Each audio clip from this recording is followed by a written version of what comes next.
पर मौजूद अल Farooq inter college के मैनेजर साहब, प्रिंसिपल साहब, टीचर हजरात, इलाके से आए हुए सभी मेहमान और इस अल फारूक इंटर कॉलेज में पढ़ने वाले सभी प्यारे बच्चों,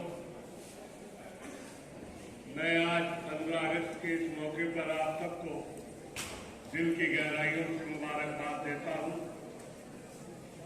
और उम्मीद करता हूं कि ये देश हमारा तरक्की के रास्ते पे चले, दिन दूनी रात चौगुनी तरक्की करके देश और आगे बढ़े, जिससे हमारे देश का नाम दुनिया में रोशन हो।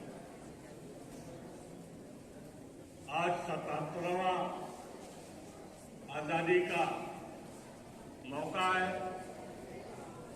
77वें साल में दाखिल हो रहे हैं। इस देश को आजाद कराने के लिए हमारे पूर्वजों ने बड़ी कुर्बानियां दी, अंग्रेजों से लड़ाई लड़ी, तब जाके हमारा मुल्क 15 अगस्त 1947 को आजाद हुआ। यूं ही आजाद नहीं हुआ। इस देश को आजाद कराने के लिए सबने मिलकर देश की आजादी की लड़ाई लड़ी, तब जाकर अंग्रेजों से ये मुल्क हमारा आजाद हो पाया। बड़ी कुर्बानियां हमारे पूर्वजों ने दी है। हमें उनकी कुर्बानियों को याद रखना है और इस देश के झंडे को कभी झुकने नहीं देना है। मैं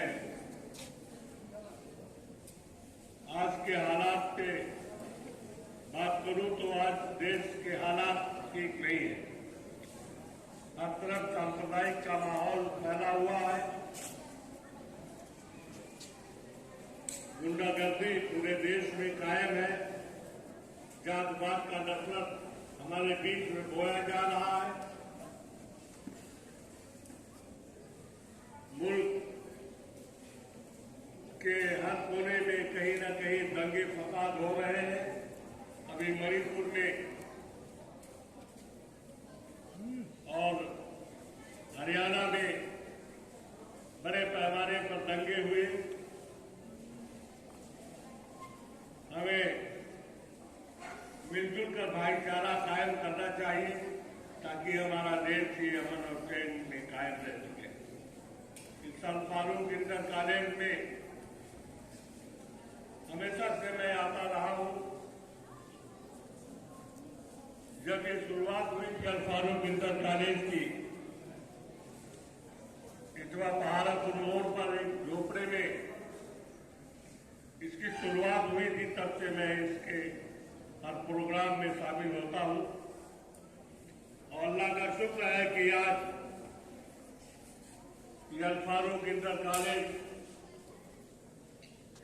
दिन दूनी रात चौगुनी तरक्की करते हुए इस मुकाम पर पहुंचा है कि एक यूनिवर्सिटी का रूप, एक यूनिवर्सिटी की शक्ल में ये आ गया है। मैं दुआ करता हूं कि आपका ये अल फारूक इंटर कॉलेज इसी तरह तरक्की के रास्ते पे चलता रहे और इससे भी आगे बढ़ के सारे परेशानियों को दूर करते हुए, सारी कठिनाइयों को दूर करते हुए स्कूल आगे बढ़े, ताकि यहां से पढ़ने वाले बच्चे निकलकर देश और दुनिया में इस स्कूल का नाम कायम कर सके, रोशन कर सके।